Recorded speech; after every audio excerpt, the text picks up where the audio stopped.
people want to hear the story of FanDuel ruined my life or DraftKings ruined my life.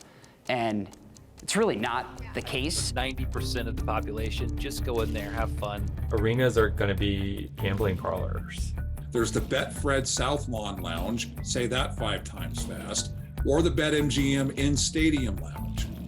There's more and more opportunity for people that have issues. Colorado Lottery today encouraging people to take a free screening that's on their website. Once it starts to go downhill, you talk about your wins so much, nobody really knows how much you're losing, so you hide that from everybody. It now becomes a completely hidden addiction. Gambling addiction is actually the addiction with the highest rate of suicide of all addictions, but it's more hidden. It is normalized, so it's like no big deal. Everybody's doing it. What's your stance on legalizing? I think it should be legal.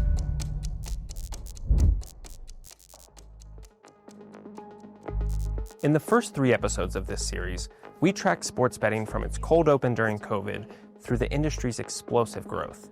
In a few short years, the industry has raised millions of dollars in tax revenue that has helped fund hundreds of water projects across the state. We also explored the darker side of sports betting and the stories of addiction, particularly among young men. In this final episode, we'll conclude with some closing thoughts on how sports betting has shaped the state, as well as some ways in which organizations are working to build healthier gamblers. This is Cash Out. People that were nervous about it, I don't think this has gone away. Gambling addiction is on the rise in our state. It's everywhere. They do a really good job of reeling you in. There was rightfully a concern that we would be creating a mechanism that might put even more people out on our streets.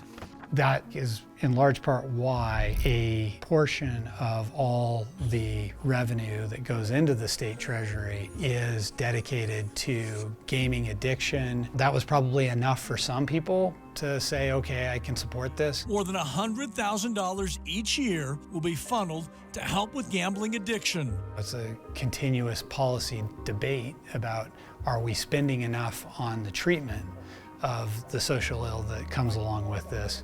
And I think reasonable people can have differing opinions on that. As of August 2023, 23 states, including Colorado, allocate some money toward responsible gambling and/or problem gambling support initiatives. Proposition DD requires Colorado to allocate at least $130,000 each year to gambling disorder counseling services and a gambling crisis hotline. We're wanting to guard against as much as possible the dynamic that the least able to afford to game, we're going to be the ones doing most of the betting. We're seeing in states that have legalized sports gambling, there's been a nearly 30% uptick in bankruptcy. On average, credit scores are lower in those states. We're in the Problem Gambling Center. It's one of the only centers in the entire country dedicated just to problem gambling. As sports betting specifically has grown in popularity, how has that impacted what you all are doing here? We've certainly seen an increase in people calling to the center, reaching out for help. In the last 7 months of 2020, when sports betting became legal, that number jumped to 4,834 calls. We get about 300 engagements per month. And so those are phone calls, those are emails, there's people coming to the center for support services. Last year it doubled from the year before, and we're continuing to see an increase. I remember around like 5 years ago, it started coming up more frequently in the sessions that I'm doing. How would you distinguish from a clinical standpoint when it becomes problem gambling? I'm looking at if there's distress around it, if people are lying and not being honest about it, how much time they're spending on it. Are they sleeping? Are they staying up all night? Are they doing it during meetings? Like, can they put it down? Can they take a step back? I think we've just scratched the surface on really understanding this addiction. But since there's limited funding, we just have to work with what we have, unfortunately. They put some money aside for helping problem gaming. And we found out fairly quick that even the money that they put aside probably wasn't going to be enough. We worked with the speaker at the time, and we really came up with a good bill that put some money aside, quite a bit of money, starting at about $2.5 million, up from about $130,000, and directed that towards grants that could go into the problem gaming or into research into problem gaming. Since Colorado launched the Responsible Gaming Grant Program in 2023, the state has awarded a few $1 million in grants to organizations like the Problem Gambling Coalition of Colorado and the Kindbridge Research Institute.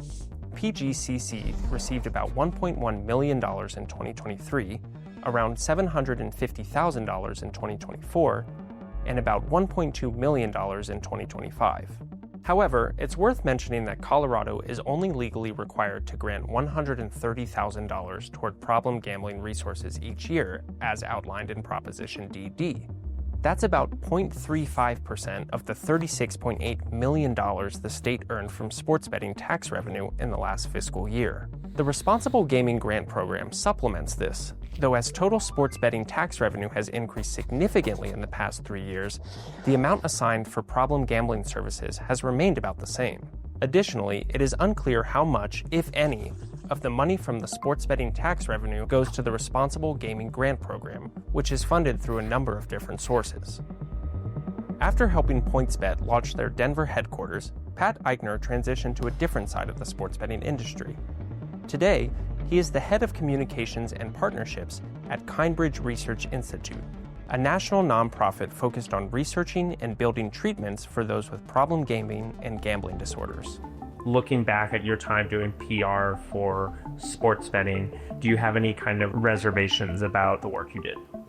I don't have any reservations about the work I did at PointsBet, and I definitely do think from a moral standpoint, I am really, really thrilled to be doing the work I'm doing today with Kindbridge, where our most well-known specialty is helping folks through gambling disorder. Complexities that come with a gambling lifestyle. There's more and more opportunity for people that have issues. We have the opportunity with the programs that we have, the things that we put in place, the things that sports books have put into place themselves, for people to really educate themselves to make sure that they're using the tools to monitor their betting, setting limits. Responsible gambling is completely... It's worth highlighting why a legal industry is important.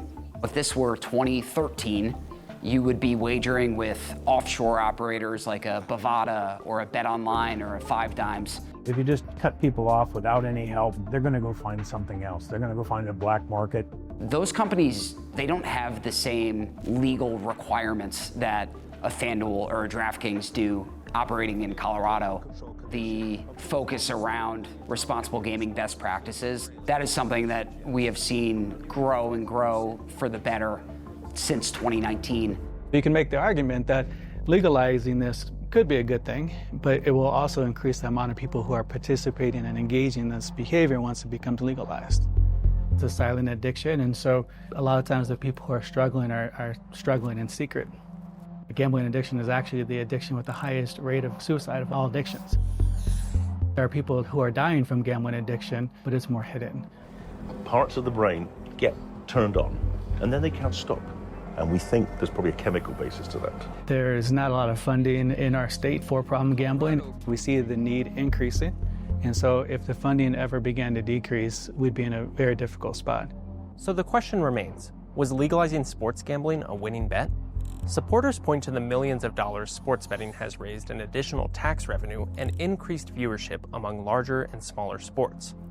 Critics point to rising rates of gambling addiction and interference in the sports themselves, like the recent multi-million-dollar sports betting bust that may have included Hall of Fame basketball player and Denver native Chauncey Billups. There's a lot of gambling accusations going on right now with professional sports players getting caught, and I read through the comments and it's a joke to some people. Zach still participates in PGCC programming, but he's not an employee of the organization, and the views he has on sports betting are his own. What's your stance on legalizing? I think it should be legal. Alcohol's legal, cigarettes is legal, but I do think that there needs to be some more safety precautions and really being transparent about what it can turn into. One of the things that I'd like to see this organization be able to do a lot more of is just prevention. I'm frankly tired of picking up the phone call when someone's life is in shambles. You don't need to have the words. You don't need to be in crisis. You just need to be open to talking with someone who understands. It doesn't have to be you're losing everything for it to be a problem. I think it's more about just normalizing a conversation about how this interacts with mental health. You know, the mental health side of betting and handicapping, I think, is something that doesn't get enough run. I'm realistic with my students. I'm not going to say like you can't gamble, or I mean it's their legal right. Always tell them to be safe, know your limit, know your means. Ask them, how do you feel when you see a betting ad like this? You know they love gambling, you know they love betting on things. If they're that kid, have these conversations because this is really real. I would like to send a team out and do more media messaging, do more grassroots messaging, more tabling events, talk more to young people. With sports betting becoming more visible in everyday life, we want to make sure our students, coaches, and families have the resources to stay informed and supported. Can you tell me a little bit about the group sessions that you are a part of here? There's almost a meeting every night in person. It's very heavily sports gambling focused. A lot of younger people in the community. You can develop friendships in recovery. How long have you been clean from gambling? About 1 year and 5 months. Do you still watch sports? I do still watch sports, but it definitely takes your love for the game away. Don't get started. Dude, it's a losing game in the end, but it is really fun. Down through the ages, man's quest for easy wealth has often led to gambling. I had a cash out for close to $1,000 last week. There have always been those who chose to worship at the altar of that fickle goddess chance. The lesson is stay smart, but place a couple fun bets once in a while. You have to be in it just for the love of the game. No other skin attached. It's okay to have some fun, but don't bet outside of your means. Just be smart about it and be careful.